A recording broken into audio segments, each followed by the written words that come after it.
Saudi আরবে এক আদালত হয়েছে। আদালতে দুই ভাই ঝগড়া করছে। এক ভাই বলছে মাকে আমি রাখবো, আরেক ভাই বলছে না মাকে আমি রাখবো। দোনো ভাই ঝগড়া করছে মাকে ঘরে রাখার জন্য। এরপর এক ভাই মাকে নিয়ে চলে যাচ্ছে, আরেক ভাই মাটিতে গড়া দিতে দিতে অবস্থা খারাপ। সৌদি আরবে আদালত হয় মা বাবাকে ঘরে রাখার জন্য, আর আমাদের দেশে আদালত হয় মা বাবাকে ঘর থেকে বের করার জন্য, ঠিক কিনা? যুবক, তোমাকে বলছি, তোমার বন্ধু তোমার আপন নয়, তোমার বউ তোমার আপন নয়, তোমার শ্বশুর শাশুড়ি তোমার আপন নয়। এই পৃথিবীর বুকে আপন হলো তোমার মা এবং তোমার বাবা। করোনা আসার পরে প্রমাণ করে দিয়েছে কে আপন। এক মেয়ে তার মাকে ফোন করে বলছে, মা আমার স্বামীর করোনা হয়েছে। মা বললেন সাবধান, তার কাছে যাবি না, আমি সকালে সিএনজি পাঠিয়ে দিব, তুই টপ করে সিএনজিতে উঠে যাবি। এটার নাম দুনিয়া, এটার নাম দুনিয়া। করোনা হওয়ার পরে বন্ধুর কাছে যায় নাই, করোনা হওয়ার পরে শ্বশুর শাশুড়ির কাছে যায় নাই, করোনা হওয়ার পরে স্বামী স্ত্রীর কাছে যায় নাই, কিন্তু করোনা হওয়ার পরে এখনো ইতিহাস আছে মা তার ছেলেকে গিয়ে চুমু খেয়েছে। করোনা হওয়ার পরে এখনো ইতিহাস আছে বাবা তার ছেলেকে কাঁধে নিয়ে হাসপাতালে গিয়েছে, ঠিক কিনা? যুবক, তুমি তোমার মাকে কিচ্ছু মনে করছো না। তোমার মাকে তুমি ঘর থেকে বের করছো। ছেলে বিদেশ থেকে এসেছে, এসে শ্বশুর বাড়িতে গিয়েছে, তারা তাকে উল্টাপাল্টা বুঝিয়েছে। এখন বাড়িতে এসে সে বলছে, মা তুমি আমার টাকায় খাও, আমার ঘরে থাকো, আবার আমার বউকে পিটাও। এই কথা শোনার পরে কি কোনো মার কলিজা আছে? মা বাথরুমে গিয়ে আধা ঘন্টা কাঁদতে লাগলেন। কেঁদে অজু করে নামাজে দাঁড়ালেন।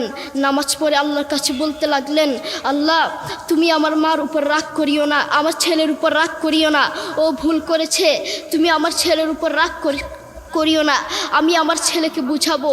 এরপর মা গিয়ে ছেলেকে বুঝাচ্ছেন, বলছেন বাবা তুমি আমাকে বের করে দিবা, সমস্যা নেই, তুমি আমাকে বের করে দিও, কিন্তু আমার একটা স্বপ্ন আছে। ছেলে বললেন কি স্বপ্ন বলেন? মা বললেন তুমি বাজারে গিয়ে একটা পাকা আম নিয়ে আসবা, এসে তোমার বুকের উপর রাখবা, সকালে উঠে ওটা আমি খাবো। এরপর ছেলে বললেন আচ্ছা ঠিক আছে। ছেলে বাজারে গিয়ে একটা পাকা আম নিয়ে আসলো, এসে বুকের উপরে রাখলো। 5 মিনিট না যেতেই সেই আম পিঠের নিচে পড়ে চ্যাপ্টা হয়ে গিয়েছে। এরপর ছেলে মাকে বললেন, মা তুমি কি সকালে উঠে আমটা খাবে? ওটা 5 মিনিট না যেতেই পিঠের নিচে পড়ে চ্যাপ্টা হয়ে গিয়েছে।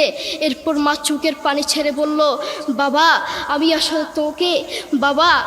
আসলে তোকে খাওয়ার জন্য বলি নাই, আমি আম খাওয়ার জন্য বলি নাই, আমি তোমাকে বুঝার জন্য বলেছি।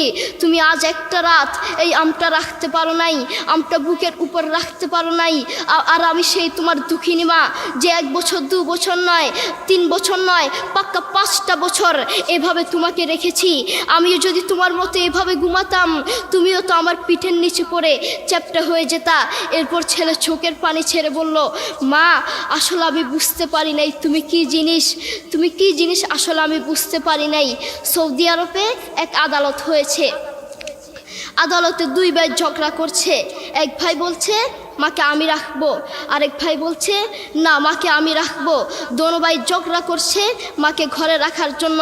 এরপর এক ভাই মাকে নিয়ে চলে যাচ্ছে, আরেক ভাই মাটিতে গড়া দিতে দিতে অবস্থা খারাপ। সৌদি আরবে আদালত হয় মা বাবাকে ঘরে রাখার জন্য, আর আমাদের দেশে আদালত হয় মা বাবাকে ঘর থেকে বের করার জন্য, ঠিক কিনা? যুবক, তোমাকে বলছি, তুমি তোমার মাকে বের করছো, তুমি তোমার মাকে বৃদ্ধাশ্রমে পাঠাচ্ছ, তুমি তোমার মাকে হত্যা করছ, তুমি তোমার মাকে জবাই করছ।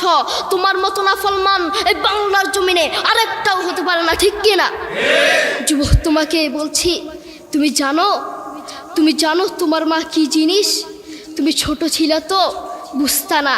যেই মা তোমার জন্য সারাটা জীবন কষ্ট করেছেন, মাথার গাম পায়ে ফেলেছেন, সেই মাকে তুমি ঘর থেকে বের করে দিয়েছ, সেই মাকে তুমি বৃদ্ধাশ্রমে পাঠাচ্ছ। তুমি জানো তোমার মা কি জিনিস? তুমি খোঁজ নিয়ে দেখো, তোমার মা কিছু খেতে লাগলে তোমাকে ছাড়া খেত না, তোমাকে ছাড়া খেত না, অল্প একটু খেত আর সব তোমার জন্য রেখে দিত। আর তোমার বাপ হোটেলে গিয়ে শুধু অল্প একটু ডাল ভাত খেত আর তোমার জন্য সব রেখে দিত। তোমার মার তোমার প্রতি এত মায়া, তোমার বাবার তোমার প্রতি এত মায়া, সেই বাবাকে তুমি ঘর থেকে বের করছো, সেই মাকে তুমি ঘর থেকে বের করছো, বৃদ্ধাশ্রমে পাঠাচ্ছ। তোমাকে আল্লাহর সামনে আসামির কাঠগড়ায় দাঁড়াতে হবে। আল্লাহ তাআলা আমাদের সবাইকে বুঝার তৌফিক দান করুন।